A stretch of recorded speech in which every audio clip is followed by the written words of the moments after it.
All right, Jake, I know you have some thoughts on this matter.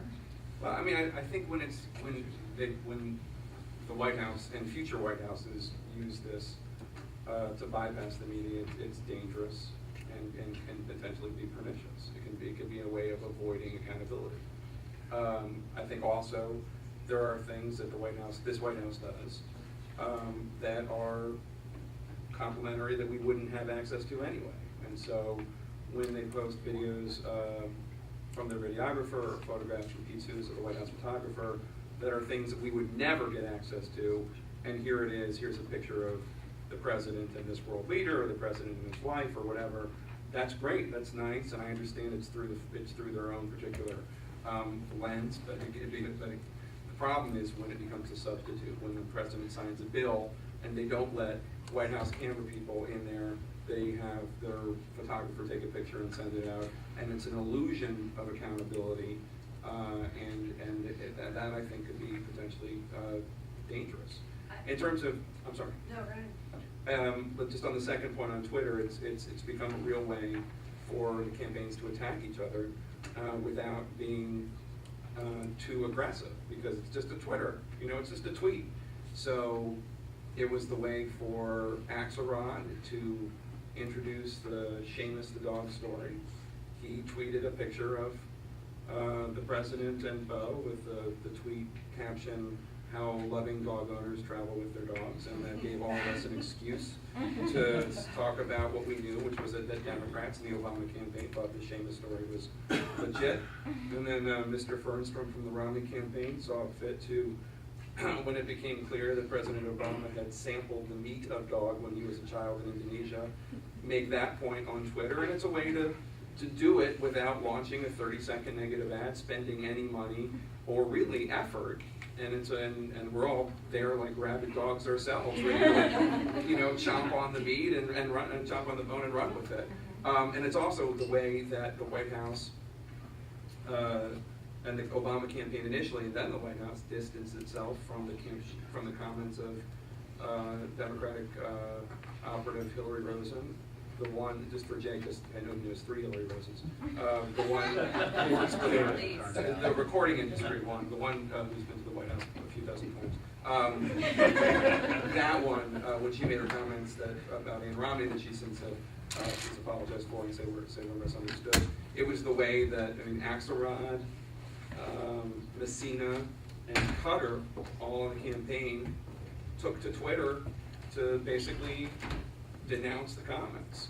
And Michelle Obama, the First Lady, the next morning, before President Obama commented on any of this, which he did in interviews with regional reporters, TV reporters, that had been out there. So it could be an effective tool as a way of using us, because we're reading all their tweets. Carol, were you going to add something to that? I was going to add to the photo comment. Oh, the Flickr page. Yeah.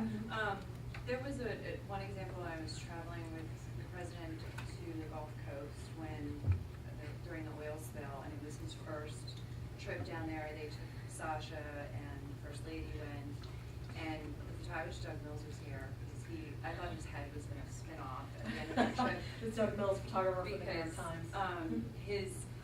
The takeaway, the money shot of that whole trip was going to be when the president got into the water, and we were sitting in a pool hold in a basement with no internet access and waiting to be called out to see when the president was going to go take this swim in the Gulf. And we received word that the White House photographer took the photo of the president swimming in the Gulf, and that was what was on the front page of every newspaper in the country, and the photographers were livid, and there was a big fight about that at the time. So I think, and obviously then you get into then it's obviously the substitute for what we do on a daily basis, and that was what I was saying. Okay. And what about the scholarship students? Do you guys follow the White House on Flickr or Twitter? Or have you liked them on Facebook so you can get their updates? You all do. You're all not. Okay, you're not. No, not at all. None of that. And do you follow like the president on Twitter or Vice President Joe Biden? Yes, definitely. Okay. So it's one way to keep up with what the White House is doing, but at the same time, sometimes it can be an end run around the press, as Carol thinks a great example. Something else that's going on a lot these days are fundraisers. And there's very limited press coverage. It's gotten a little bit better. Recently, the White House allowed a TV pool, I believe, into the. Not just recently.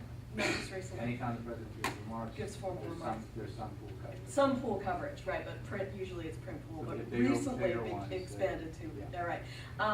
And the justification for sometimes not allowing press in is, again, the example of the Bush administration, well, we're doing it the way they did it before, and he's not giving formal remarks. I understand this is also the practice on the presidential campaigns now. But of course, Mitt Romney had his own hot mic moment recently. Are we in any way derelict in our duty to not push for more access, or is this, I mean, or why should people care what the president or presidential candidate says to their supporters? Well, in the case of the Romney, the Romney hot mic incident, I guess, two reporters from the Wall Street Journal and NBC News were standing on a sidewalk outside and heard Romney start talking about how he's going to pay for some of his tax cuts, and that's information that he hadn't put out there yet.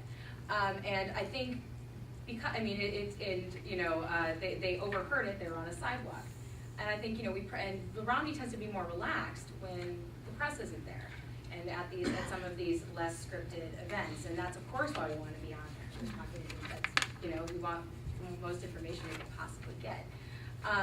But the Romney campaign just came out and said that they're going to let press into large fundraisers more often.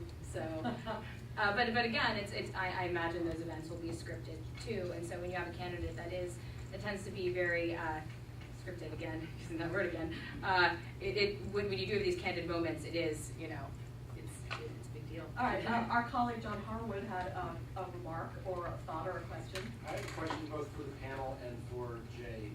As somebody who, sad to say, has covered this stuff for a pretty long time, including periods when the White House briefing was not televised, when a little bit of it was televised, and now it's all televised.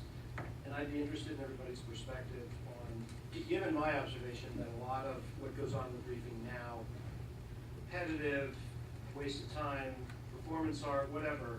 He's not talking about me. Whether or not you guys think, solely from the interest of expanding that 10% that we know and making that number bigger, whether it serves that purpose to have the White House briefing televised. Okay, the question's about the briefing. Jay, do you want to come up? Well, I just think it's important, I think, just so people understand what John's talking about. Prior to the Clinton administration, the briefing was not televised, except on special occasions and things like that, as I understand it. And then they started televising the top 10 or 15 minutes of it to catch the sort of news of the day, and then the cameras would go off. And I'd love to hear what the panel has to say about it, because it does. The difference between when I give a briefing on the Air Force One, which I call a gaggle, and it's not televised, but it's on the record and recorded.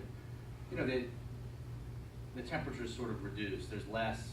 It's less sort of adversarial and combative. There's less sort of repetition where people from different news organizations will ask pretty much the same question that's been asked already a couple, 2 or 3 times by people from other news organizations. And I understand why that happens because of the televised nature of it.